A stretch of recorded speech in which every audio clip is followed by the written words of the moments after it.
Prof. Arsul dan saya ditugasi untuk menerima permohonan ini pada awal sidang pendahuluan. Baik, sudah siap? Baik.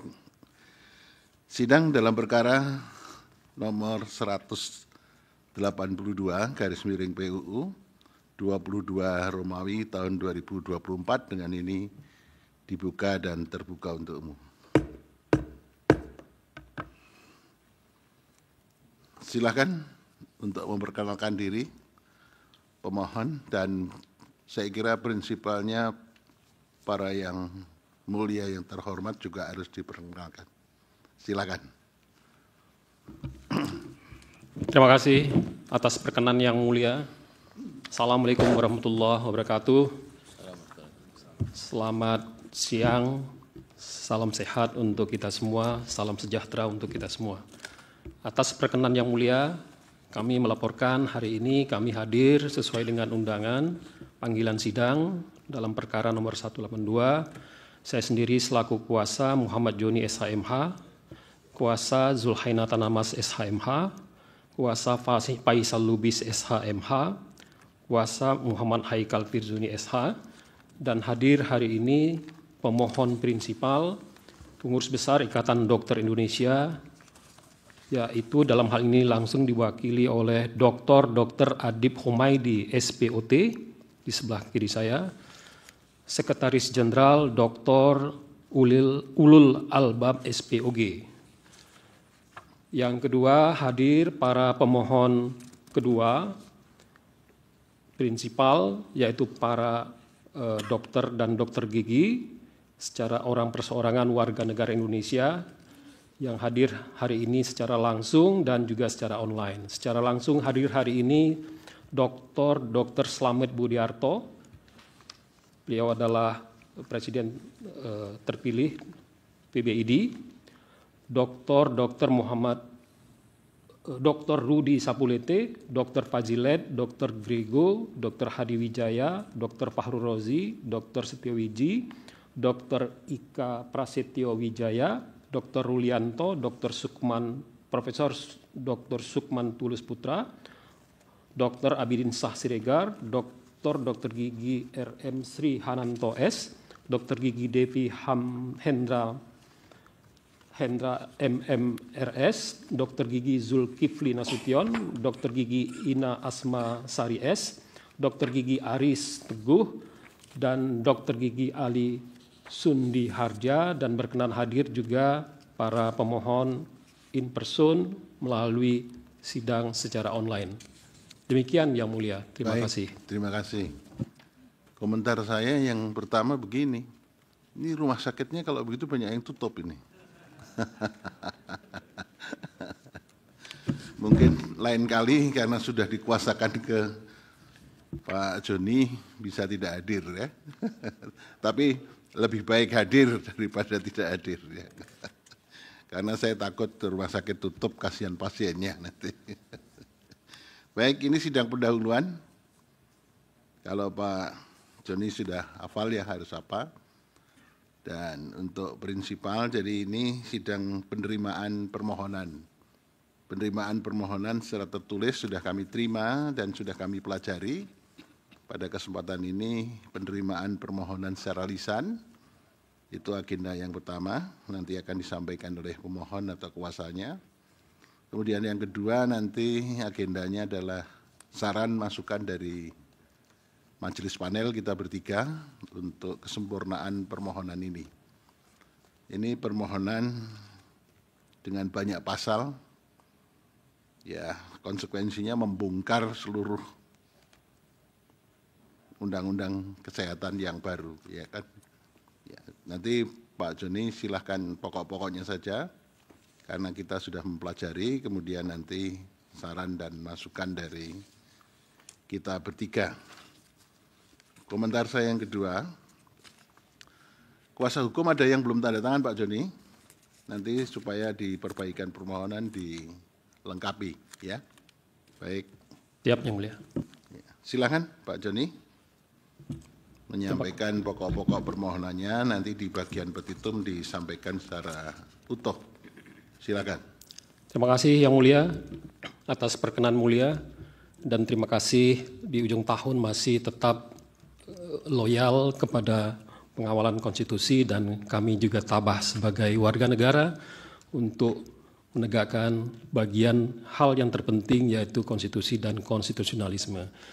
Yang Mulia, kehadiran kami para pemohon hari ini yang kami wakili adalah bagian terpenting daripada untuk ikhtiar kita menegakkan konstitusi, konstitusionalisme, dan pembudayaan konstitusi. Dan karena itu keseriusan dan tradisi Ikatan Dokter Indonesia maupun dokter ke Mahkamah Konstitusi adalah dalam rangka mendukung konstitusionalisme itu sendiri. Yang Mulia, izinkan kami menyampaikan pokok-pokok yang kami mohonkan dalam permohonan pengujian material Undang-Undang Nomor 17 Tahun 2023 tentang kesehatan terhadap Undang-Undang Dasar Negara Republik Indonesia tahun 1945. Yang Mulia, para pemohon dalam hal ini adalah satu, Pengurus Besar Ikatan Dokter Indonesia selaku badan hukum privat yang mempunyai kedudukan hukum sebagai pemohon, dan yang kedua adalah orang perseorangan warga negara Indonesia sesuai dengan ketentuan yang ada, terdiri atas 52 para pemohon in person, baik dalam kedudukan selaku tenaga medis, dalam hal ini adalah dokter dan dokter gigi yang merupakan praktisi kedokteran atau pelaksana daripada tindakan medis, dan juga selaku ilmuwan kedokteran, baik itu dokter dan dokter gigi. Para pemohon sudah kami sampaikan lengkap dengan identitas yang kami ajukan ke dalam permohonan ini dengan pembuktian daftar bukti yang juga kami sampaikan.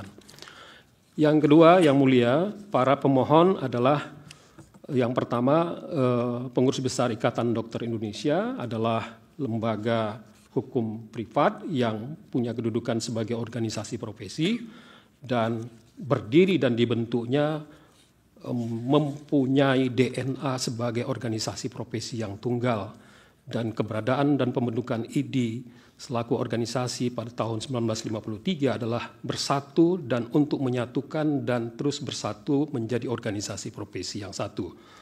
Yang kedua, para pemohon prinsipal lainnya yaitu orang perseorangan adalah merupakan pelaku dalam hal tindakan medis, baik itu sebagai ilmuwan kedokteran maupun sebagai praktisi kedokteran.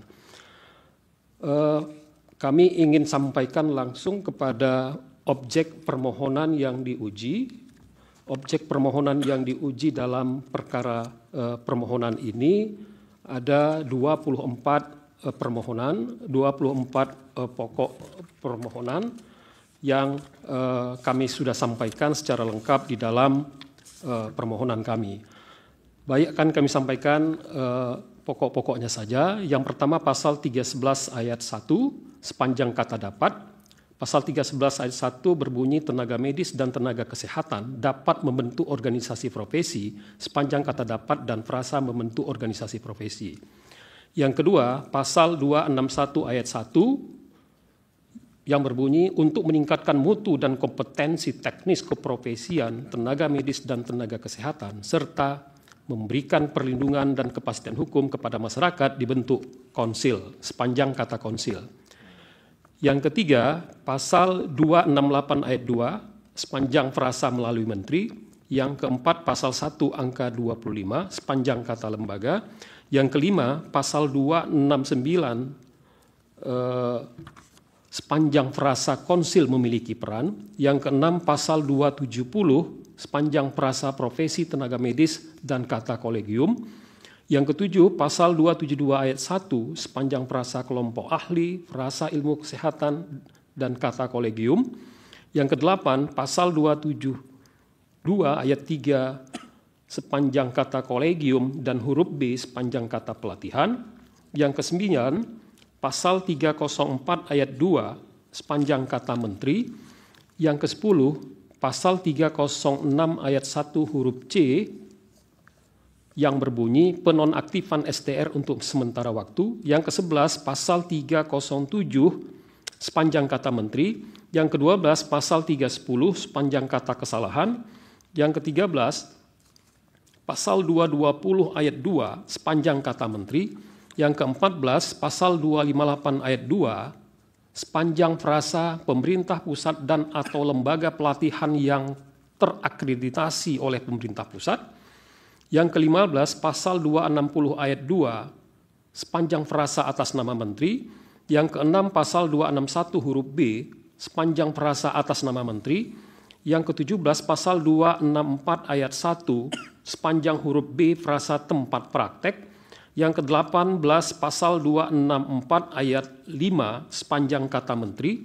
Yang ke-19 pasal 273 ayat 1 huruf B sepanjang kalimat sepanjang melaksanakan tugas sesuai dengan standar profesi, standar pelayanan profesi, standar prosedur operasional, dan etika profesi, serta kebutuhan kesehatan pasien. Yang ke-20 pasal 284 ayat 4 sepanjang kata dapat dan frasa pihak terkait. Yang ke-21 pasal 291 ayat 2 sepanjang kata menteri. Yang ke-22 pasal 421 ayat 1 sepanjang frasa penyelenggaraan kesehatan. Yang ke-23 pasal 442 yang berbunyi setiap orang yang mempekerjakan tenaga medis dan atau tenaga kesehatan yang tidak mempunyai SIP sebagaimana pasal 312 huruf C dipidana dengan pidana penjara paling lama 5 tahun atau pidana denda paling banyak 500 juta rupiah. Sepanjang kalimat dipidana dengan pidana penjara paling lama 5 tahun atau pidana denda paling banyak 500 juta rupiah.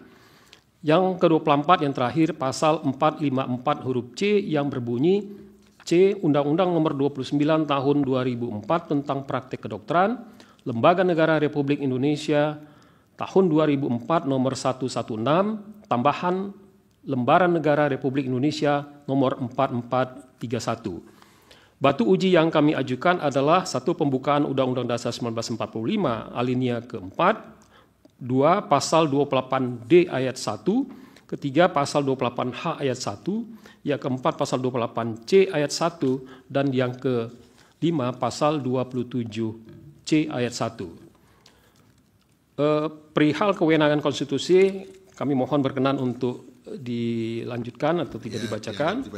Dan perihal yang terkait dengan alasan-alasan kedudukan hukum dan legal standing kami anggap dibacakan, dan pokok-pokok permohonan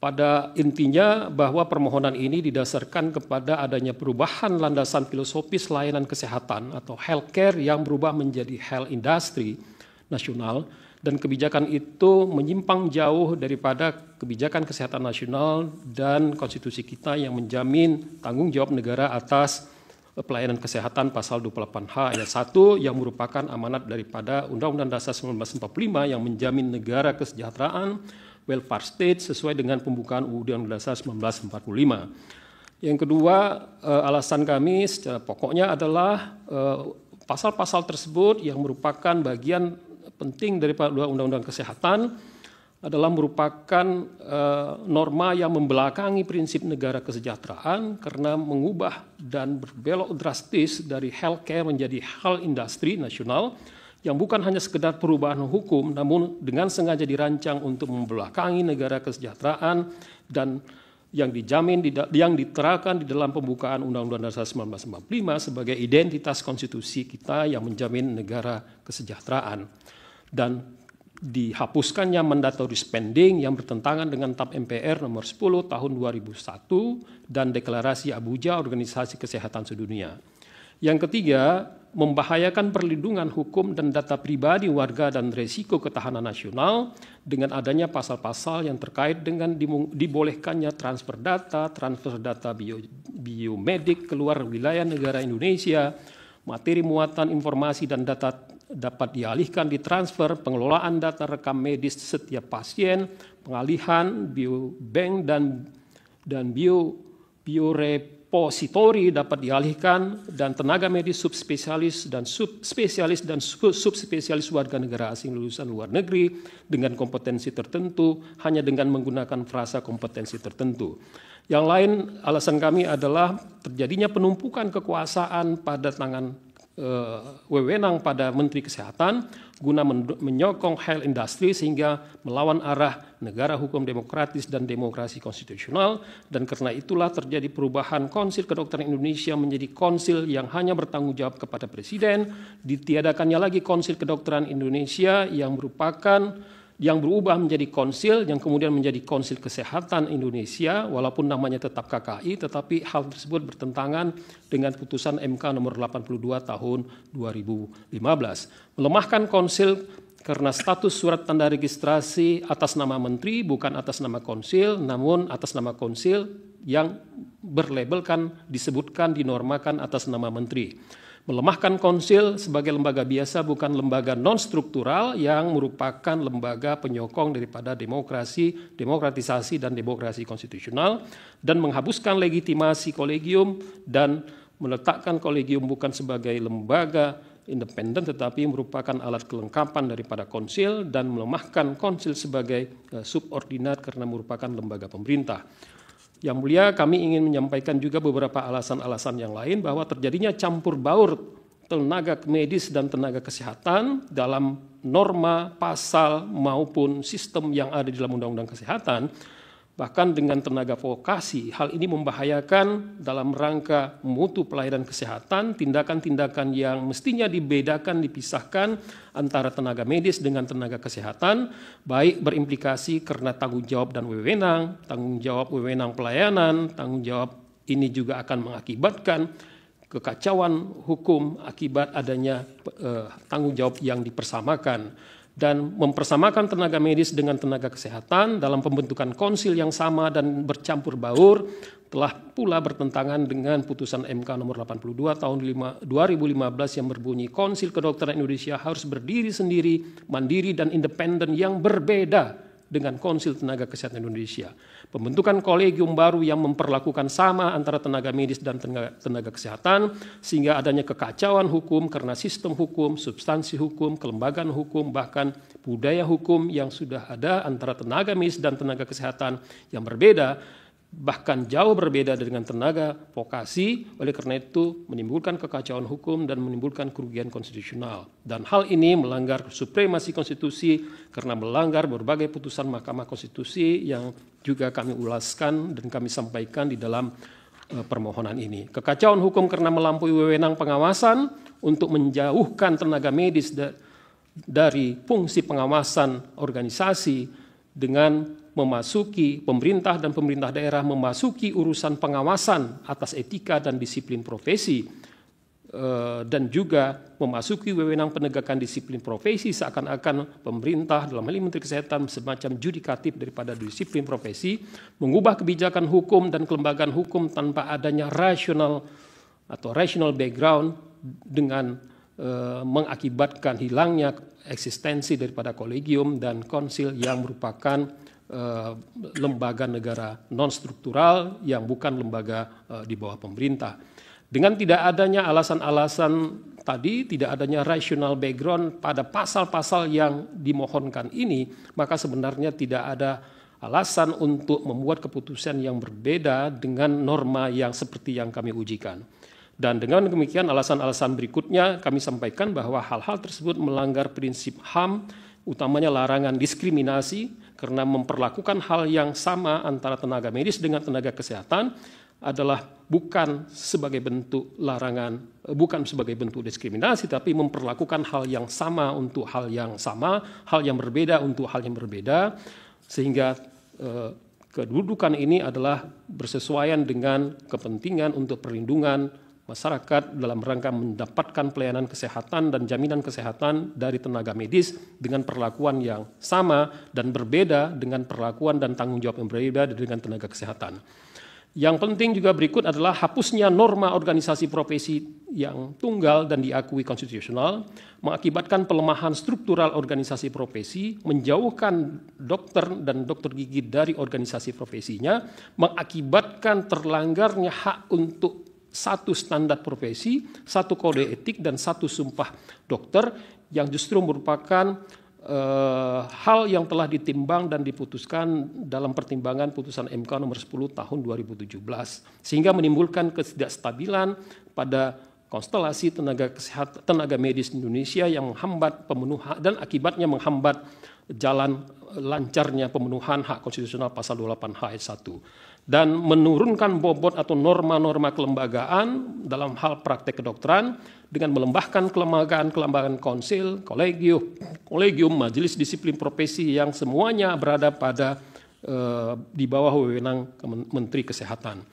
Dan itu dipertambah lagi dengan penumpukan kekuasaan kewenangan yang semakin menjalar jauh ke dalam sejumlah peraturan pelaksana dan juga peraturan-peraturan turunannya yang membuktikan bahwa adanya desain yang disengaja untuk melemahkan kekuasaan dalam rangka penyelenggaraan pelaksanaan layanan kesehatan sesuai dengan mandatori pasal 28H ayat 1. Banyak hal yang mulia, namun kami padakan saja dengan hal-hal tersebut dan kami mohon berkenan untuk tidak memberikan ulasan untuk pasal demi pasal yang kami uji dalam alasan-alahan. Yang mohon berkenan, tidak dibacakan dianggap telah dibacakan. Yang sudah kami bacakan dan sudah disampaikan dianggap dibacakan, dan mohon berkenan yang mulia kami sampaikan pada poin petitum yang akan kami bacakan secara lengkap. Petitum. Berdasarkan alasan dan dalil tersebut di atas, berkenan kiranya Majelis Konstitusi yang memeriksa, mengadili, dan memutuskan permohonan pengujian material atas Undang-Undang Nomor 17 Tahun 2023 terhadap Undang-Undang Dasar 1945 menjatuhkan putusan dengan amar yang berbunyi sebagai berikut. 1. Menyatakan mengabulkan permohonan para pemohon untuk seluruhnya. 2. Menyatakan pasal 311 ayat 1 Undang-Undang Nomor 17 Tahun 2023 tentang kesehatan yang berbunyi tenaga medis dan tenaga kesehatan dapat membentuk organisasi profesi sepanjang kata dapat bertentangan dengan Undang-Undang Dasar 1945 dan tidak mempunyai kekuatan hukum mengikat, dan sepanjang frasa membentuk organisasi profesi adalah tidak konstitusional bersyarat sepanjang untuk tenaga medis tidak dimaknai organisasi profesi untuk dokter adalah Ikatan Dokter Indonesia, dan organisasi profesi untuk dokter gigi adalah Perhimpunan Dokter Gigi Indonesia, sehingga pasal 311 ayat 1 Undang-Undang Nomor 17 Tahun 2023 selanjutnya menjadi berbunyi, tenaga medis dan tenaga kesehatan membentuk organisasi profesi untuk dokter adalah Ikatan Dokter Indonesia, dan organisasi profesi untuk dokter gigi adalah Perhimpunan Dokter Gigi Indonesia. Yang ketiga, menyatakan pasal 268 ayat 1 Undang-Undang Nomor 17 Tahun 2023 tentang kesehatan yang berbunyi untuk meningkatkan mutu dan kompetensi teknis keprofesian tenaga medis dan tenaga kesehatan serta memberikan perlindungan dan kepastian hukum kepada masyarakat dibentuk konsil. Sepanjang kata konsil adalah tidak konstitusional bersyarat, sepanjang tidak dimaknai untuk tenaga medis dibentuk Konsil Kedokteran Indonesia, dan untuk Konsil Kesehatan Indonesia untuk tenaga kesehatan. Kami ulangi, sepanjang tidak dimaknai untuk tenaga medis dibentuk Konsil Kedokteran Indonesia dan Konsil Kesehatan Indonesia untuk tenaga kesehatan. Sehingga pasal 268 ayat 1 Undang-Undang Nomor 17 Tahun 2023 selanjutnya menjadi berbunyi, untuk meningkatkan mutu dan kompetensi teknis keprofesian tenaga medis dan tenaga kesehatan serta memberikan perlindungan dan kepastian hukum kepada masyarakat untuk tenaga medis dibentuk Konsil Kedokteran Indonesia, dan untuk tenaga kesehatan dibentuk Konsil Kesehatan Indonesia. 4. Menyatakan pasal 268 ayat 2 Undang-Undang Nomor 17 Tahun 2023 tentang kesehatan yang berbunyi, konsil sebagaimana dimaksud pada ayat 1 berkedudukan di bawah dan bertanggung jawab kepada Presiden melalui Menteri dan dalam menjalankan perannya bersifat independen. Sepanjang frasa melalui Menteri adalah bertentangan dengan Undang-Undang Dasar 1945 dan tidak mempunyai kekuatan hukum mengikat, sehingga pasal 268 ayat 2 Undang-Undang Nomor 17 Tahun 2023 selanjutnya berbunyi, konsil sebagaimana dimaksud pada ayat 1 berkedudukan di bawah dan bertanggung jawab kepada Presiden dan dalam menjalankan perannya bersifat independen. 5. Menyatakan pasal 1 angka 25 Undang-Undang Nomor 17 Tahun 2023 tentang kesehatan sepanjang frasa lembaga adalah konstitusional bersyarat sepanjang dimaknai lembaga non-struktural yang mandiri dan otonom. Sehingga pasal 1 angka 25 Undang-Undang Nomor 17 Tahun 2023 selanjutnya menjadi berbunyi, Konsil adalah lembaga non-struktural yang mandiri dan otonom yang melaksanakan tugas secara independen dalam rangka meningkatkan mutu praktek dan kompetensi teknis keprofesian tenaga medis dan tenaga kesehatan serta memberikan perlindungan dan kepastian hukum kepada masyarakat. 6. Menyatakan pasal 269 Undang-Undang Nomor 17 Tahun 2023 tentang kesehatan, sepanjang kata konsil dari frasa konsil memiliki peran adalah tidak konstitusional bersyarat sepanjang tidak dimaknai konsil untuk tenaga medis adalah Konsil Kedokteran Indonesia yang berfungsi melakukan pengaturan, pengesahan, penetapan, pengawasan eksternal, serta pembinaan peningkatan kemampuan dokter dan dokter gigi dalam rangka meningkatkan mutu pelayanan medis. Sehingga pasal 269 Undang-Undang Nomor 17 Tahun 2023 menjadi berbunyi, Konsil untuk tenaga medis adalah Konsil Kedokteran Indonesia yang berfungsi melakukan pengaturan, pengesahan, penetapan, pengawasan eksternal, serta pembinaan peningkatan kemampuan dokter dan dokter gigi dalam rangka meningkatkan mutu pelayanan medis yang memiliki peran A. Merumuskan kebijakan internal dan standarisasi pelaksanaan tugas konsil. B. Melakukan registrasi tenaga medis dan tenaga kesehatan. Dan C. Melakukan pembinaan teknis keprofesian tenaga medis dan tenaga kesehatan. 7. Menyatakan pasal 270 huruf B Undang-Undang Nomor 17 Tahun 2023 tentang kesehatan sepanjang frasa profesi tenaga medis tidak konstitusional bersyarat sepanjang tidak dimaknai organisasi profesi tenaga medis, dan kata kolegium tidak konstitusional bersyarat sepanjang dimaknai kolegium organisasi profesi. Sehingga pasal 270 Undang-Undang Nomor 17 Tahun 2023 selanjutnya menjadi berbunyi, keanggotaan konsil sepanjang untuk tenaga medis berasal dari unsur A. Pemerintah pusat, B. Organisasi profesi tenaga medis dan tenaga kesehatan, C. Kolegium organisasi profesi, dan D. Masyarakat.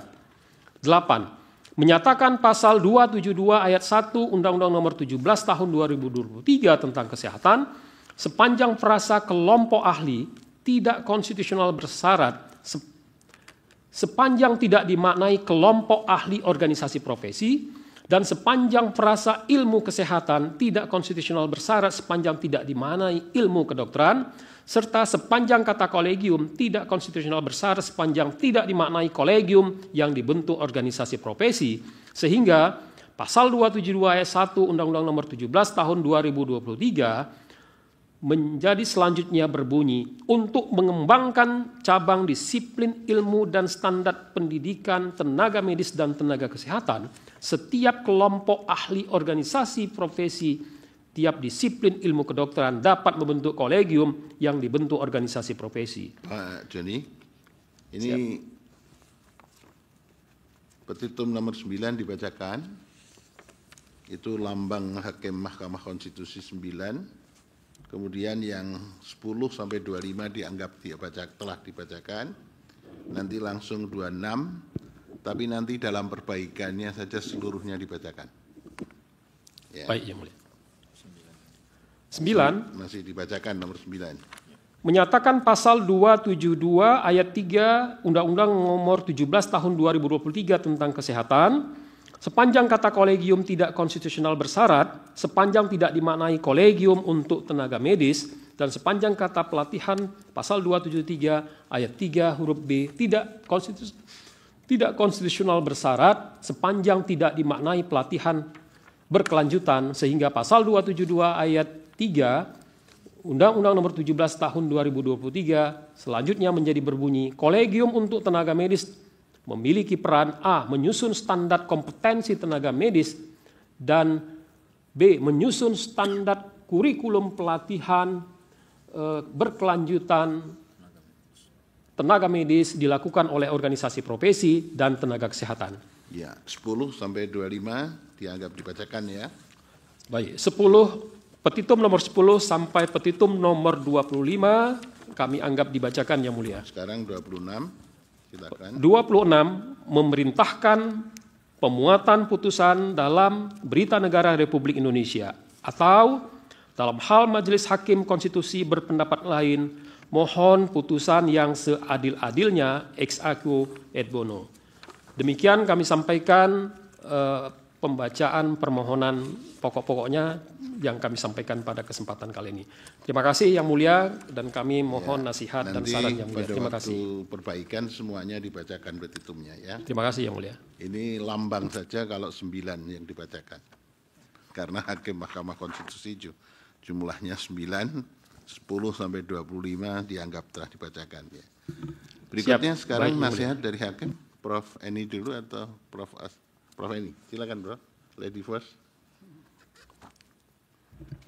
Baik, terima kasih Yang Mulia Ketua Panel Prof. Arief dan Yang Mulia Pak Arsul Sani. Kepada kuasa pemohon, kebetulan Pak Joni ini sudah biasa beracara dan selalu fokusnya kepada kesehatan. Sehat nggak Pak Joni? Sehat ya Pak Joni ya? Insya Allah dengan teman-teman dokter yang sehat untuk Indonesia. Ya baik. Ini tebal sekali nih Pak Joni, kayak disertasi nih. Ya.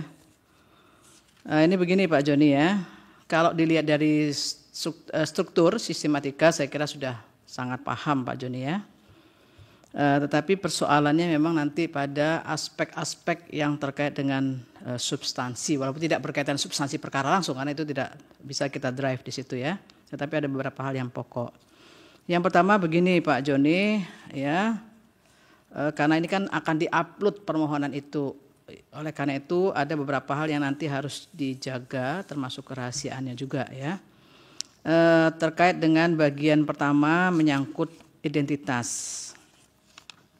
Identitas itu tidak usah dicantumkan, sesuaikan dengan PMK 2 2021, cukup nanti nama, kemudian kewarganegaraan, pekerjaan dan alamat. Ya, nggak usah ditulis di sini tempat tanggal lahir. Ini saya terus lihat nih Pak Adib ternyata lebih masih muda ternyata Pak Adib ini. Ya, tahun 74 lahirnya. Tuan saya banget nih Pak Adib, ya. Terus Pak Ulul juga enggak usah, ya. Tapi cukup itu saja yang menandakan identitas itu. Ini kan kita kan harus rahasiakan juga hal-hal yang menyangkut nik, tanggal segala macam itu, ya. Kenapa? Karena ada fotokopi yang nanti diserahkan kepada MK, Pak. Kalau permohonan itu diupload, Pak, semua orang bisa baca, ya. Tapi nanti yang fotokopi yang menandakan identitas yang bersangkutan, lahirnya kapan segala macam itu di fotokopi itu, ya. Yang terpenting adalah nanti diperbaiki identitas ini di bagian awalnya sebagai sebuah organisasi badan hukum, pengurus besar ID-nya, ya, itu adalah diwakili oleh ketua umum dan sekjennya. Itu harus jelas ADART-nya menunjuk itu enggak, ya, pasal berapa itu lampirkan di situ, ya. Identitasnya sederhana itu saja sesuai PMK. Kemudian di bagian perorangan ini ada enggak yang pemohonnya dari tenaga kesehatan? Ada enggak Pak Joni? Tenaga medis dan tenaga medis saja yang medis, mulia. Ya. Dokter dan dokter gigi fokus. Iya, fokus di situ, tenaga medis aja. Kenapa kok tidak ada tenaga kesehatan? Karena dipersoalkan termasuk undang-undangnya kan menyangkut tenaga medis dan tenaga kesehatan. Enggak ada ininya. Ini kan 53 nih termasuk 53 ini ya. tenaga medis. Tapi nggak usah nambah kalau perlu ya, kalau bisa dikurangi malahan. Karena ini kan sifatnya erga omnes kalau putusan MK itu kalau dikabulkan misalnya, ya itu tidak ada niat untuk menambah tenaga kesehatannya di situ. Tenaga medis saja yang mulia karena kita Tenaga justru ingin saja. membuat pemisahan yang prinsipil tenaga ya, medis. Nggak apa-apa, ini saya hanya menyampaikan saja ini ternyata semuanya tenaga medis ya.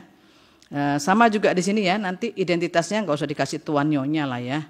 Terus aja namanya siapa di situ, kemudian tadi seperti tadi ya, kewarganegaraan, pekerjaan, alamat dilampiri fotokopi ya. Jadi untuk yang pemohon 2 sampai pemohon 53 diperbaiki ya Pak Joni ya.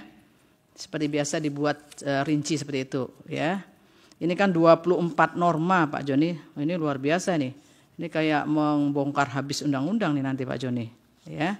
Tetapi persoalannya adalah kalau kewenangan mahkamah sudah oke, Ya, saya kira ini sudah sesuai kewenangan mahkamah. Hanya di bagian belakangnya saja Pak Joni harus dijelaskan karena ini sudah ditarik Pak Joni ke depan. Ya, sebetulnya nanti disingkat lagi di bagian belakang Pak Joni. Ini kan menyimpulkan bahwa oleh karena yang dimohonkan pengujian adalah pasal-pasal yang disebutkan tadi. Sebutkan pasalnya Pak Joni.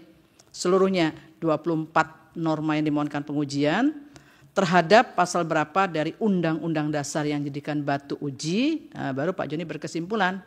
Maka mahkamah berwenang ya untuk memeriksa, menyidangkan dan mengadili atau memutus perkara ini ya. Nah, ini pasalnya belum ada nih. Pasal yang diuji dan batu ujinya. Tapi ada di depan. Nah, di sini penting di sini Pak. Ya. Di depan itu kan bagian identitas. Ini kan sudah masuk pokoknya intinya ya kewenangan mahkamah. Di halaman 21 belum muncul. Kemudian di bagian kedudukan hukum Pak Joni, ini saya hitung halamannya untuk bagian kedudukan hukum ini dari halaman 21 sampai 58 Pak. Wah ini panjang sekali nih Pak uraiannya, yang saya lihat justru banyak berkaitan dengan persoalan posita sebetulnya. Sebagian itu ya. Tapi Pak Joni nanti bisa lebih ditata lagi ya. Pertama yang pokok itu adalah kedudukan hukum ini yang menyangkut ini satu dia organisasi. Organisasi tadi saya minta pertama dari sisi kualifikasinya dari organisasi itu harus jelas legalitasnya. Siapa yang berhak mewakili, kemudian fotokopi yang terkait dengan atau bukti ADART-nya harus jelas di situ. Nah, itu yang terpokok Pak, kualifikasi itu dulu. Ya. Kemudian kualifikasi perseorangan warga negara Indonesia. Nah, ini kan kebetulan semuanya adalah tenaga medis, fotokopinya, kemudian buktinya memang dia adalah tenaga medis selain KTP tadi, nah itu harus melampiri di situ Pak Joni, kualifikasi itu dulu. Baru setelah itu syarat kerugian hak konstitusionalnya. Nah ini Pak Joni ini isinya berkeluh kesah cerita soal ID yang tidak jadi wadah tunggal dan sebagainya, itu kan sebetulnya nanti bagian deposita itu nanti Pak. Di sini poin-poin itu Pak yang menunjukkan punya kedudukan hukum, terutama dalam menjelaskan syarat kerugian hak konstitusional. Nah ini yang berkaitan dengan hal ini justru belum tampak Pak Joni. Apa sih haknya yang diberikan oleh Undang-Undang Dasar? Kalau pembukaan kan tidak termasuk hak konstitusional. Ya, nah, itu haknya apa dari apakah akan disamakan dengan batu uji? Ada batu ujinya ada 5, tapi pembukaan tidak termasuk hak di situ, jadi sehingga Pak Joni bisa tentukan hak apa dulu yang diberikan oleh Undang-Undang Dasar kepada ID dan kepada perseorangan itu. Yang itu nanti akan menjadi ukuran apakah betul hak itu kemudian dianggap dirugikan. Itu kan Pak poinnya sebetulnya. Ya, apakah kerugian itu urainya spesifik enggak nih? Nah, ini yang belum ada di sini, apakah kemudian secara spesifik itu adalah kerugian yang aktual atau setidaknya potensial. Nah, itu belum ada nih Pak, baik bagi ID maupun perseorangan. Ya, kalau perseorangan mungkin karena ini semuanya identik semua adalah mungkin dari tenaga medis dokter, baik dokter gigi maupun dokter. Pada umumnya, hal itu juga artinya sekalipun dia homogen, tetap harus kemudian ada penjelasan soal itu, Pak. Ya, bisa kemudian harusnya karena semakin banyak pemohon, semakin banyak uraiannya memang, Pak. Ya satu persatu terkait dengan hak yang terkait dengan perseorangan itu yang kemudian dianggap dirugikan, termasuk uraian yang menyangkut apakah kerugian itu memang karena berlakunya norma. Dan yang penting lagi adalah aktual ataukah potensial. Selain itu harus dilihat pula apakah memang ini ada hubungan sebab akibatnya antara norma yang 24 itu dengan anggapan kerugian itu. Baru kemudian diakhiri dengan kesimpulan bahwa kalau kerugiannya itu adalah anggapannya adalah aktual, maka yang dimohonkan dengan dikabulkannya ini adalah tidak lagi terjadi. Kalau dia potensial maka tidak akan terjadi. Itu harus ada penegasan soal itu Pak di bagian ini, bagian akhirnya itu ya. Selebihnya karena ini menyangkut hal-hal yang nanti ada di posita, dipilah saja Pak Joni. Jadi lebih fokus nanti uraian soal kerugian hak konstitusionalnya itu ya. Jadi kita dalam menilainya bagi kami kan tidak hanya kami saja bertiga. Tapi 9 hakim atau sekurang-kurangnya 7 itu bisa menilainya lebih fokus kepada poin-poin besar yang ada di situ ya. Itu yang perlu diperbaiki di situ saya kira. Kemudian alasan permohonan atau posita ini Pak Joni nanti pertentangannya tadi saya karena tidak disampaikan semua walaupun kami sudah membaca. Nanti tolong nanti difokuskan karena ini kan sebenarnya ada yang berkiblat kepada putusan MK yang sudah menegaskan soal organisasi dan sebagainya, itu nanti ditegaskan betul aspek pertentangannya itu Pak. Bisa memang merujuk pada putusan-putusan MK ya, tetapi harus kuat betul untuk menunjukkan 24 pasal ini satu persatu diuraikan pertentangannya. Tadi ada yang dikelompokkan karena ini menyangkut soal organisasi dikelompokkan seperti itu, tapi itu harus jelas apa kemudian yang menyebabkan ada persoalan konstitusionalitas norma di situ. Ketika itu dikonteskan dengan tidak hanya satu saja Pak. Jadi karena ada 5 yang akan dijadikan dasar dan menguji norma itu, ya kelima-limanya itu kemudian harus diuraikan. Ya berkenaan dengan misalnya ini kan dibuat klaster oleh Pak Joni ya. Klaster menyangkut organisasi, ada klaster yang menyangkut dari beberapa pasal itu. Tetapi harus bisa dengan jelas meyakinkan kami memang ada persoalan menyangkut konstitusionalitas norma di situ. Khususnya dari perspektif tenaga medis. Kita belum juga melihat tenaga kesehatan bagaimana kemudian dia menilai soal itu. Ya. Nah ini tadi saya menyampaikan kok nggak sekalian nih dengan tenaga kesehatan biar lebih komprehensif. Ini usulan saya saja gitu ya. Jadi bisa kemudian lebih jelas, tegas, ditambah lagi kalau kemudian ada referensi dari negara lain sebagai komparasi. Saya nggak tahu nih Pak Adib ya, apakah ada sih negara lain organisasi seperti itu, gimana modelnya segala macam. Kalau ada bagus juga itu untuk diberikan komparasinya ya dengan landasan doktrin yang jelas soal pentingnya kemudian yang disebutkan organisasinya tunggal itu apa sebenarnya yang menjadi landasan secara doktrinal soal itu ya. Itu ditambahkan ya Pak Joni ya untuk menguatkan bagian posita. Nah, setelah bagian positanya clear baru masuk ke petitum. Di petitum nih Pak Joni ada beberapa hal yang tadi saya agak ini juga tadi agak dengarnya agak dituliskan juga ada. Pilihan istilahnya kok jadi agak aneh nih Pak Joni ya. Ada yang tidak konstitusional, ada yang bertentangan, ada yang konstitusional. Nah, cobalah digunakan yang lazim dipakai pada umumnya ya. Itu kan kalau kita lihat ini menyangkut memang ada persoalan pertentangan ya ditegaskan saja bahwa norma ini bertentangan dengan Undang-Undang Dasar Negara Republik Indonesia tahun 1945 dan tidak memiliki kekuatan hukum mengikat. Nah, tinggal apakah itu seperti itu atau mau dikatakan bersyarat seperti itu. Nah, ini ada yang tidak konstitusional, ada yang bertentangan. Ya kan Pak Joni ya? Nah, itu dijelaskan sama Pak Joni. Maknanya kan sama tuh sebetulnya. Ya, kalau dia konstitusional, kenapa konstitusional tapi tidak dimaknai di situ? Itu juga harus ada penegasan. Jangan-jangan semuanya maksudnya adalah bertentangan dengan Undang-Undang Dasar, ya. Karena ini nanti akan ada uraiannya yang jelas menyangkut soal itu. Dari petitum itu ada di dalam posita, ya. Karena ini satu kesatuan tidak bisa dipisahkan. Kenapa dikatakan ini tidak bertentangan, kemudian ini kemudian konstitusional, nah, itu ada di dalam positanya itu, yang bisa kita lihat kesambungannya itu, ya.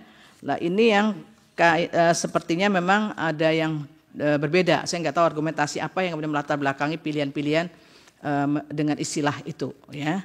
Tetapi yang jelas nanti rumusannya Pak Joni, ya, ini tolong dirapikan.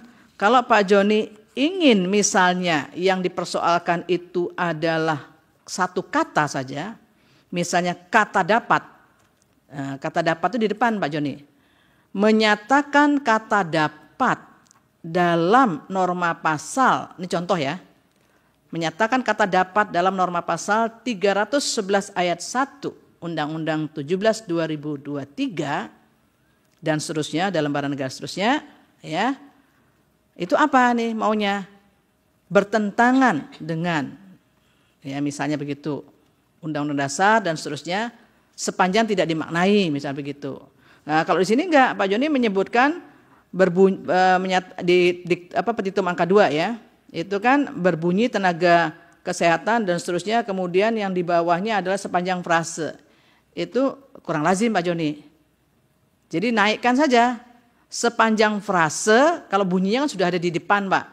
Ya, bunyi pasal-pasalnya kan sudah ada semua nih. Langsung saja menyatakan, misalnya boleh kata, boleh frase. Kalau dia lebih dari 2 kata ya frase begitu. Kalau 1 ya kata saja tadi. Tadi kan masih ada kata, ada frase tapi hanya 1. Lembaga itu kan 1 saja kata ya.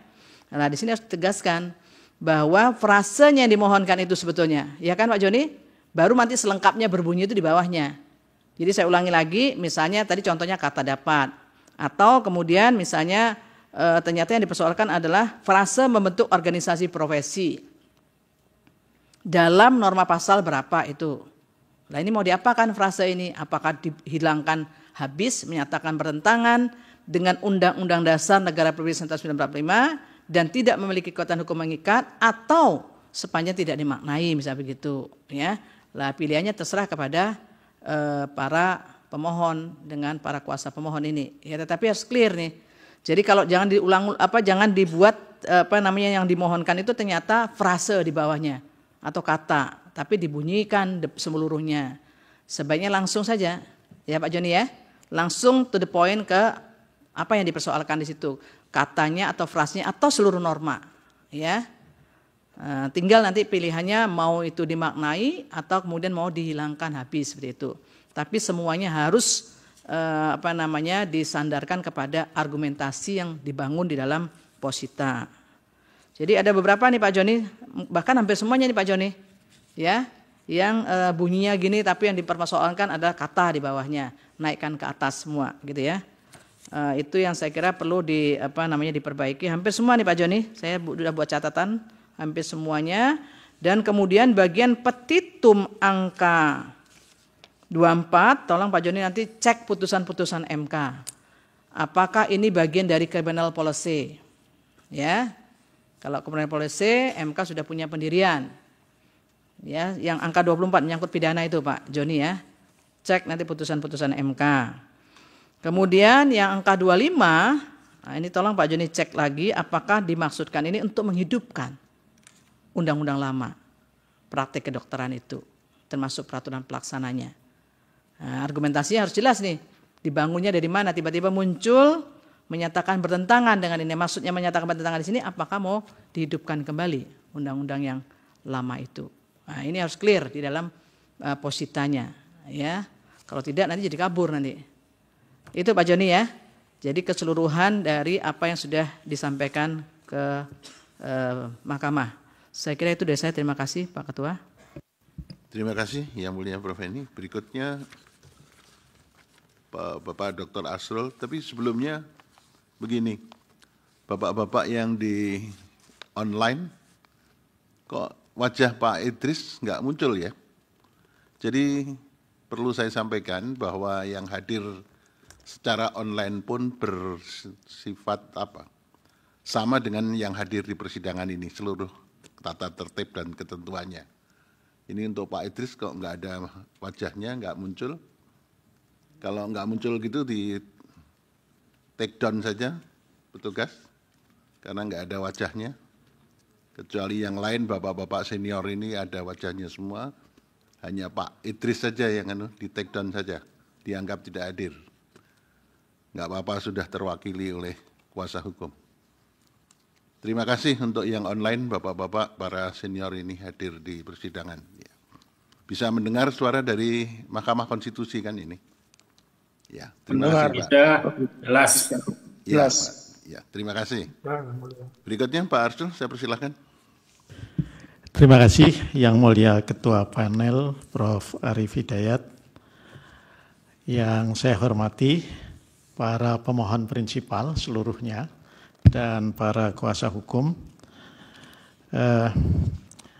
Sebagaimana tadi yang telah disampaikan oleh Yang Mulia Ketua Panel maupun anggota panel Prof. Eni Nurbaningsih, ini permohonannya tebal sekali, 181, dan ini Pak Ketum PPID begitu membaca ini selesai, ya, maka timbul PAK ini, penyakit akibat kerja berupa gangguan muskuloskeletal ini langsung, gitu, ya.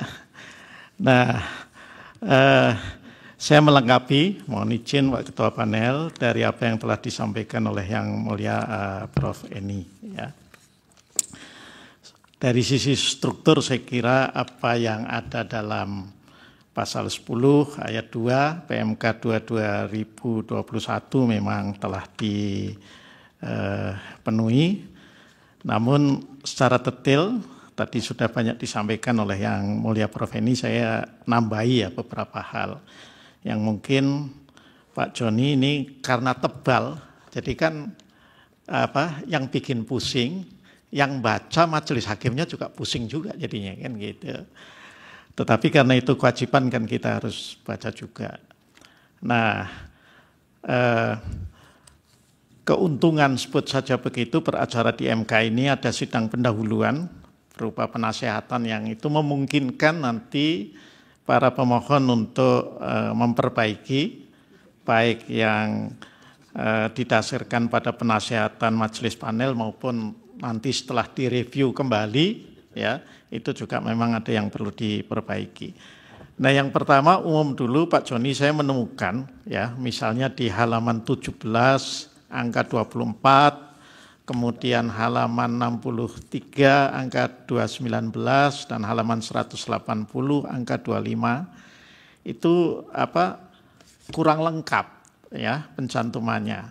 Ini misalnya tercantum pasal 454 huruf C Undang-Undang nomor 17 tahun 2023 yang berbunyi Undang-Undang nomor 29 dan seterusnya. Ini kan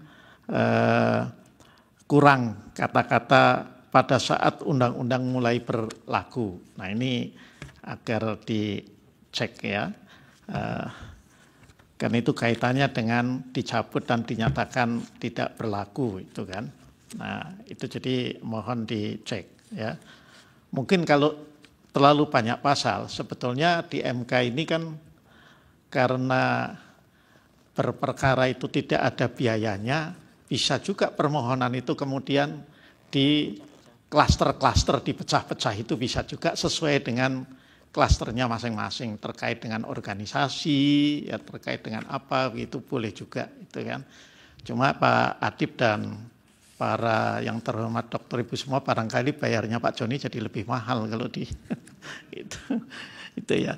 Tapi kadang-kadang penasihatan kami begitu ya karena pengalaman ini misalnya dari perkara Undang-Undang Ciptaker itu ada 71 norma yang dimohonkan dalam satu permohonan ya itu kami teliti satu persatu tapi karena 71 norma kan jadi prosesnya agak lama pengambilan keputusannya ya kadang-kadang satu norma ini 9 orang hakim berdebatnya panjang juga begitu loh ya itu nah maka agak panjang dan kabul 21 norma begitu kan lumayan juga lah itu saudara-saudara kita para pekerja sampai sujud syukur itu di depan Mahkamah Konstitusi. Nah ini jadi itu kami kembalikan juga karena pada saat yang bersamaan tidak masalah misalnya dipecah tapi kemudian diajukan pada saat yang bersamaan dengan registrasi berbeda-beda juga bukan satu tidak terhalang juga. Itu. Nah yang berikutnya ini juga saya kira di bagian kewenangan mahkamah Pak Joni nomor 9 dan 10 ini mungkin bisa dipadatkan dihilangkan juga tidak ya. Nomor 9 dan 10 di bagian kewenangan mahkamah.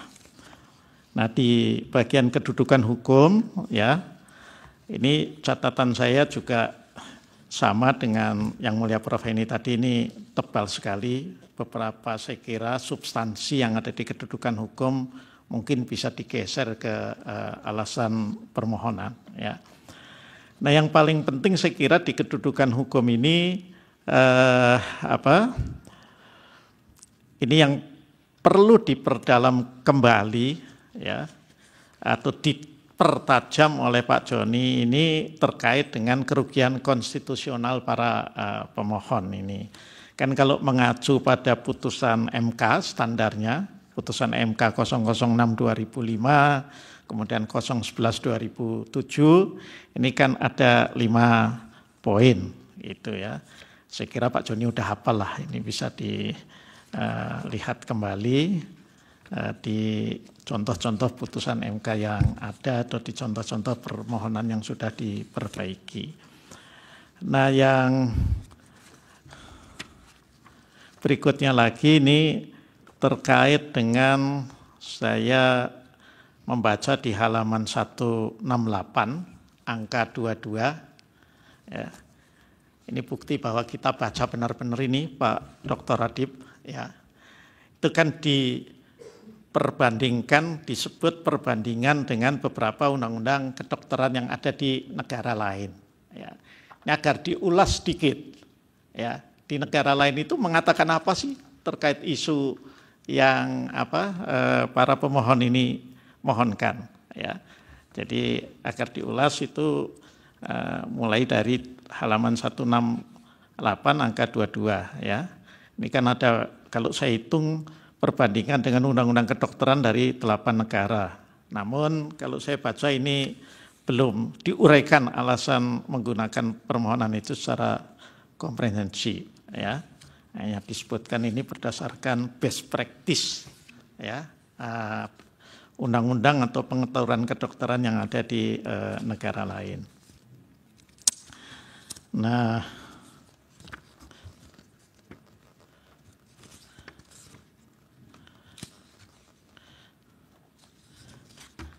saya kira catatan saya tidak banyak, hanya barangkali dipertajam. Ini kan penasihatan ya, kan juga sudah dikutip ini ada putusan MK nomor 82 PUU 13 Romawi 2015 ini ya. Yang ini kan bicara juga tentang tentang dokter dan dokter gigi, termasuk juga tentang organisasi profesi lah. Nah, barangkali tentang praktek kedokteran ya.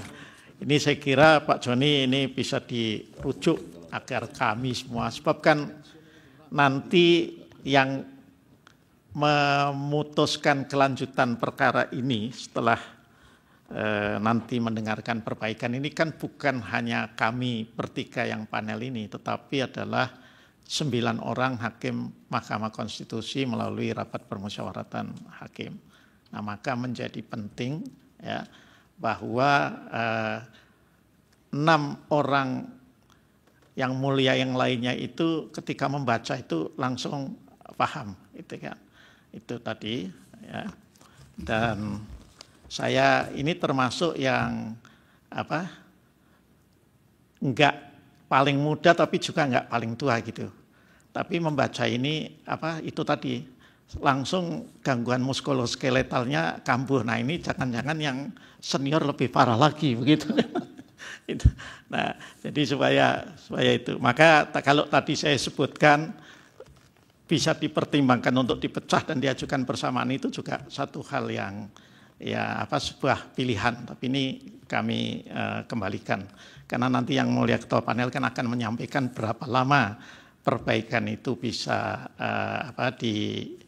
dilakukan oleh para pemohon ya. Itu saya kira itu dari saya yang mulia Pak Ketua Panel. Terima kasih. Terima kasih Bapak Dr. Arsul Sani. Para pemohon, baik pemohon prinsipal maupun kuasa hukumnya, sekarang saya yang coba untuk memberikan saran atau nasihat. Yang pertama Pak Joni, dalam terminologi saya Indonesia itu tidak hanya sekedar welfare state.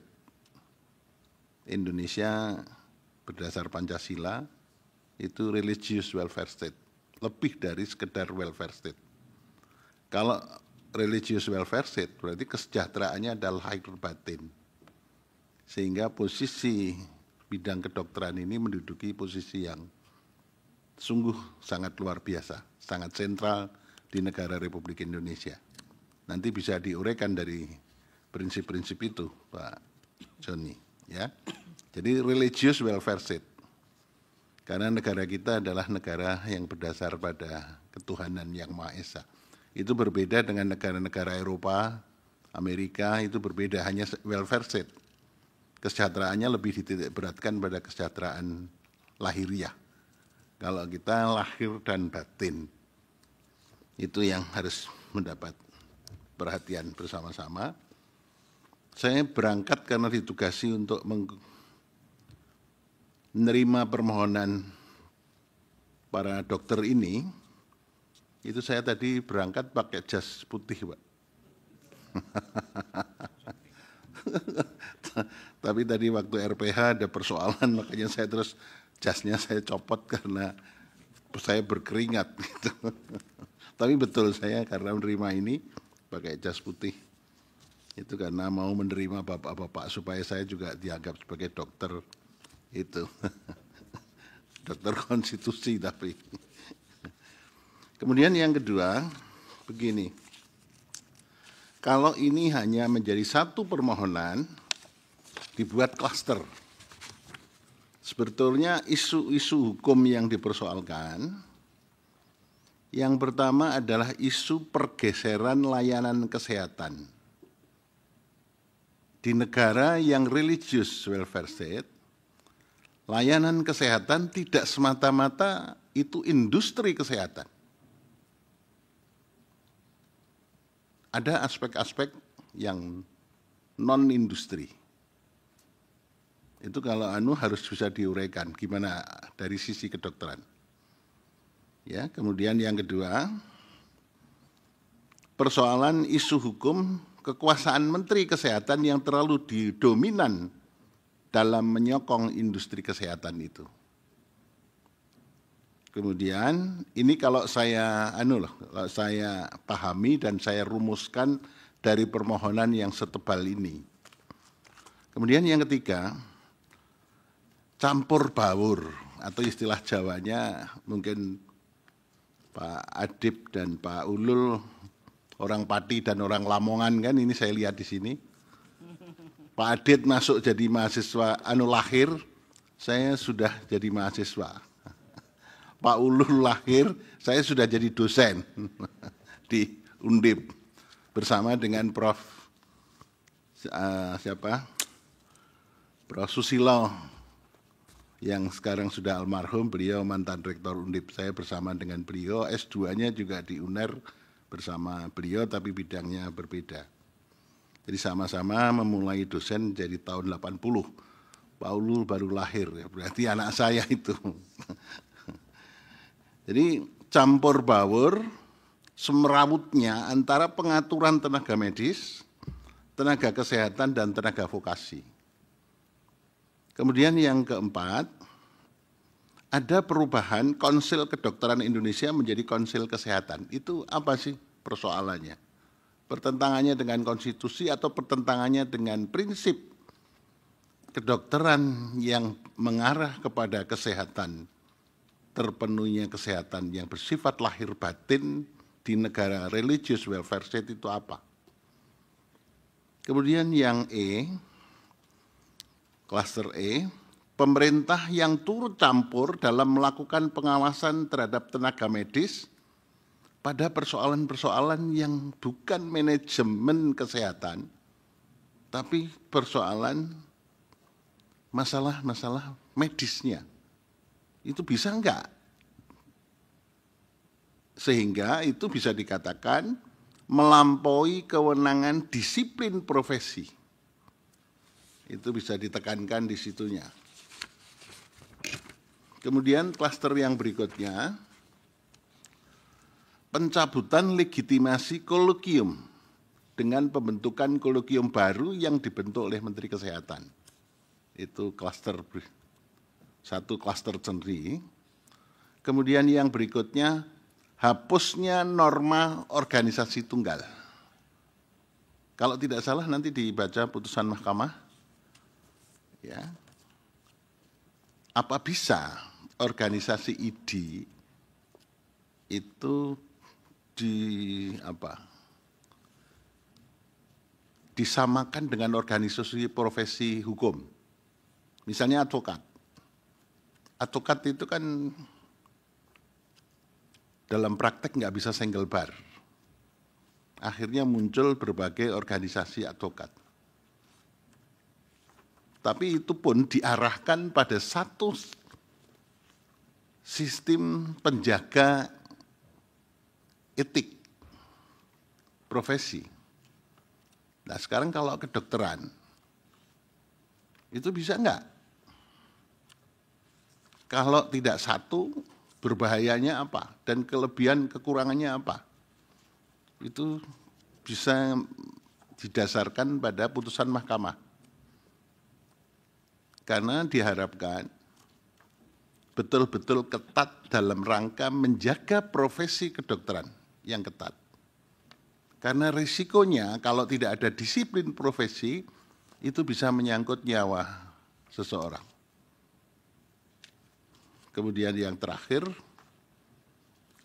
klasternya kelembagaan konsil, kelembagaan kolegium, majelis disiplin dan organisasi profesi bagaimana? Itu yang dipersoalkan dalam permohonan ini kalau saya rumuskan dan saya pahami. Nah dari sini kemudian kalau kita kontestasikan dengan undang-undang kesehatan yang baru, itu ada bacaan saya begini, undang-undang yang kesehatan yang baru bisa dikatakan sebagai undang-undang omnibus kesehatan yang mencoba merekonstruksikan desain politik hukum di bidang kesehatan. Nah, karena itu omnibus, maka yang ditata itu tidak hanya satu undang-undang di bidang kesehatan, tapi yang ditata adalah undang-undang kebidanan, undang-undang kekarantinaan kesehatan, keperawatan, tenaga kesehatan, kesehatan jiwa, pendidikan kedokteran, rumah sakit, bahkan semuanya sampai undang-undang wabah penyakit menular dan undang-undang ordonasi obat keras itu disatukan dalam omnibus. Itu ideal enggak? Bisa enggak? Nah, kalau tidak bisa, itu kerugiannya apa? Dan itu bertentangan dengan mana? Di dalam konstitusi ditunjukkan supaya kita bisa tahu semua. Tapi saya tahu mungkin ya sama, nawaitunya itu sama. Undang-undang lama begitu, ini ya mungkin nawaitunya juga mau begitu. Tapi apa betul?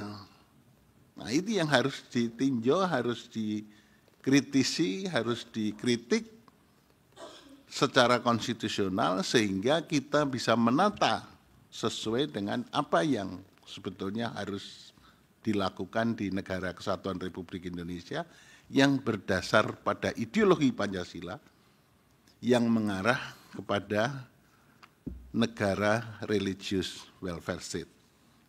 Itu yang harus dianu. Sehingga pemahaman saya ini tidak sekedar ditunjukkan dari sisi yuridis profesi, tapi harus ditunjukkan dari sisi filosofis, konseptual, sosiologis, historis, serta yuridis perbandingannya dengan negara-negara lain.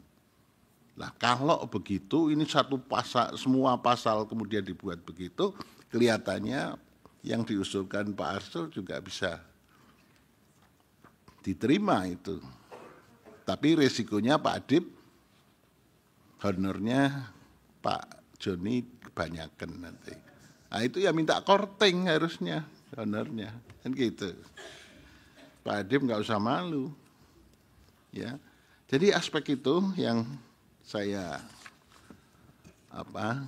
bisa saya sarankan, yang secara teknis Pak Joni saya kira sudah ya sangat paham, sehingga dari sisi itu nanti kita bersama-sama mari melakukan kajian secara konstitusional mana yang sebetulnya paling ideal dan sesuai dengan konstitusi kita, dan di atas konstitusi itu ada tujuan idealnya adalah bagaimana kita bersama-sama mewujudkan tujuan negara dalam satu wadah yang kita sudah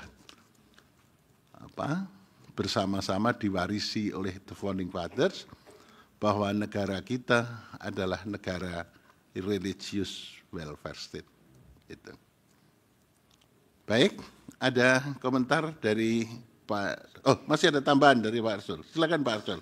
Prof ini juga kalau masih ada tambahan, karena ini tebel-tebel mungkin juga penasehatannya cukup lama. Sedikit saja ini mungkin nanti bisa menguatkan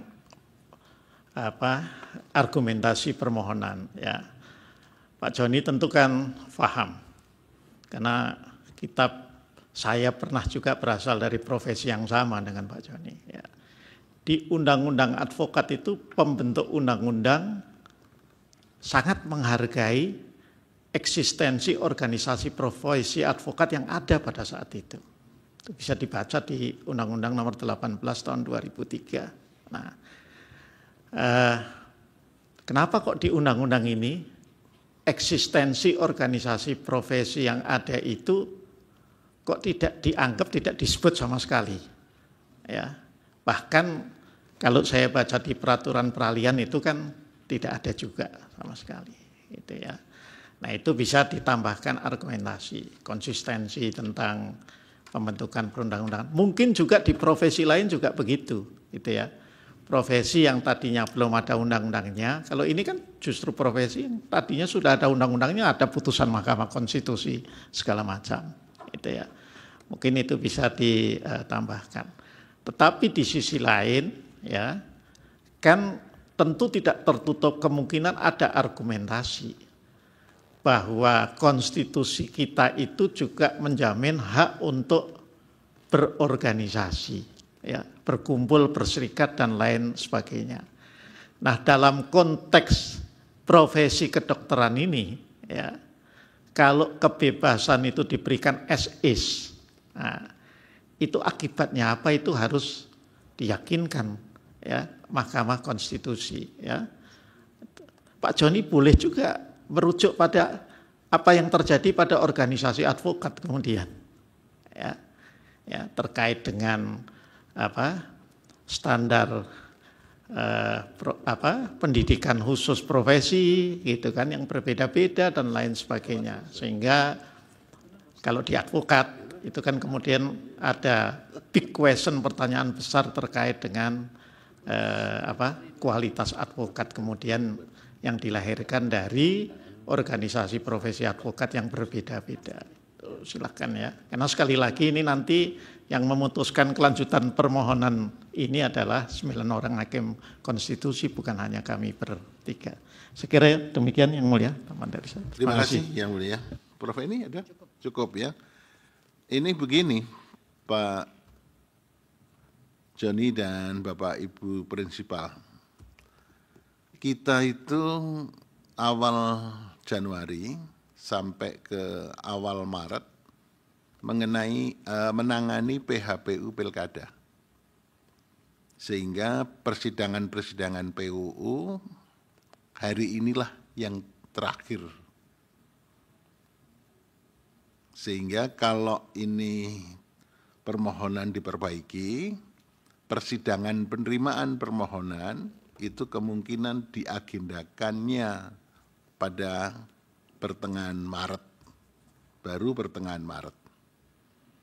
Kalau pertengahan Maret dengan permohonan yang model 1 permohonan ini, berarti kemungkinan saya bayangkan bisa setahun lebih menangani perkara ini. Tapi tidak apa-apa. Makanya Pak Arsul tadi ini pikiran mantan anggota DPR itu ya sangat taktis. Nah, kalau mau taktis dibuat klaster. Klaster tapi bisa diajukan bersama-sama, sidangnya kan bisa secara simultan itu. Ini klaster ini klaster ini, akhirnya setengah tahun mungkin klaster 5 sudah bisa selesai ya Pak Arsul ya. Itu bisa begitu kita bayangkan lah. Ini itu sangat teknis sekali. Saya juga tadi tidak terbayangkan, tapi Pak Arsul tadi luar biasa bisa menganukan itu, kita kira bayangannya itu.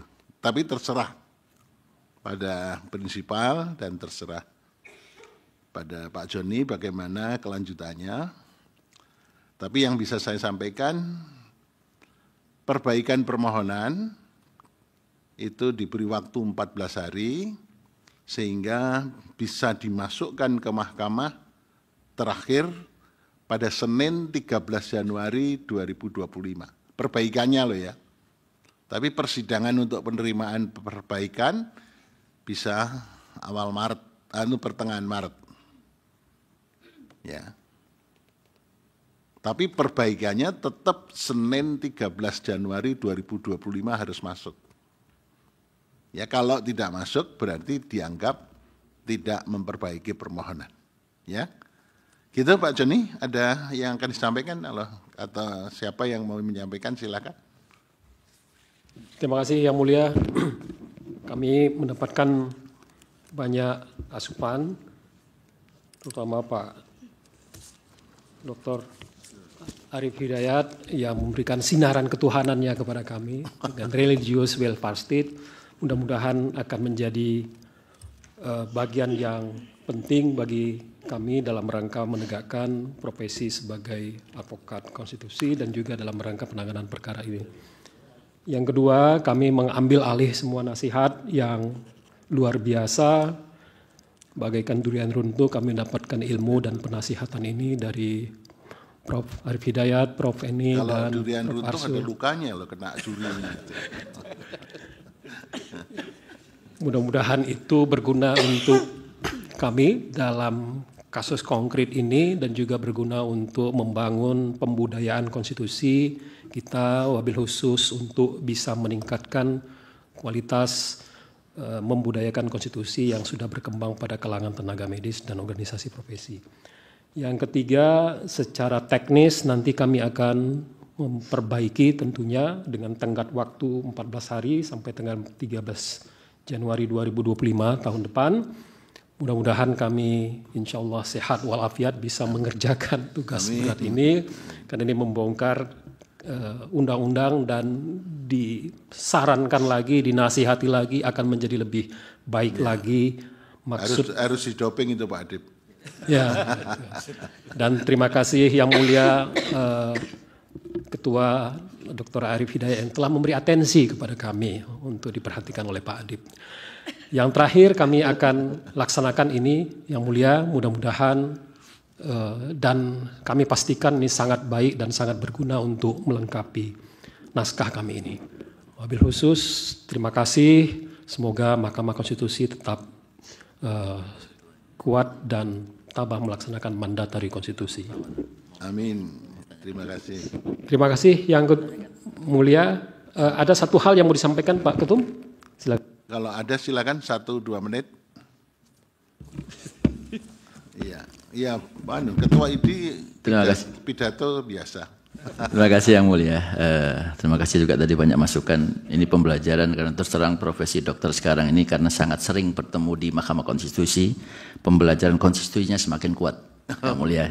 Dan ini mungkin karena dari tahun 2015 ya, saya secara pribadi juga ikut dari mulai tahun 2015 proses di konstitusi. Ada satu yang mungkin kami ingin tanyakan berkaitan dengan prinsipal, karena proses di internal kami nanti di Februari masa kepengurusan kami habis.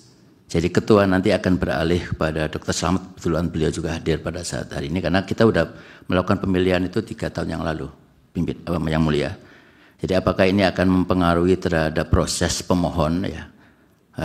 Atau tidak, karena secara struktur nanti kedudukannya kalau saya akan menjadi immediate past presiden seperti halnya norma yang ada di internasional, sehingga ketua purna kalau istilah bahasa Indonesianya, dan kemudian nanti ketuanya beralih ke Dr. Slamet gitu.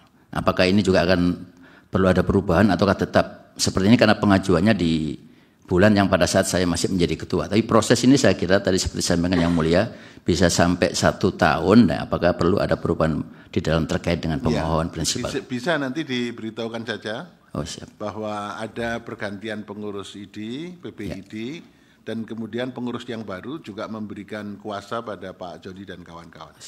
Siap. Terima kasih Yang Mulia. Kemudian Pak Adib dan Pak Ulul bisa tetap menjadi pemohon dalam arti menjadi pemohon perseorangan berarti. Siap. Ya, secara kelembagaan diwakili oleh pengurus PPID yang baru. Terima kasih Yang Mulia. Ya. Cukup ya, Pak Joni? Cukup, terima kasih Yang Mulia. Baik, Assalamualaikum warahmatullahi wabarakatuh. Selamat siang, salam sehat untuk semua. Terima kasih. Assalamualaikum warahmatullahi wabarakatuh. Sidang dengan ini selesai dan ditutup. Hadirin dimohon berdiri. Yang Mulia Majelis Hakim Konstitusi meninggalkan ruang persidangan.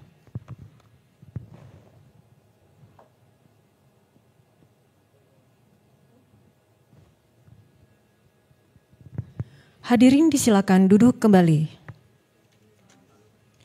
Hadirin yang kami hormati, demikianlah persidangan pada hari Selasa tanggal 31 Desember 2024 untuk perkara nomor 182/PUU _22 Romawi _2024 telah selesai. Terima kasih, selamat siang.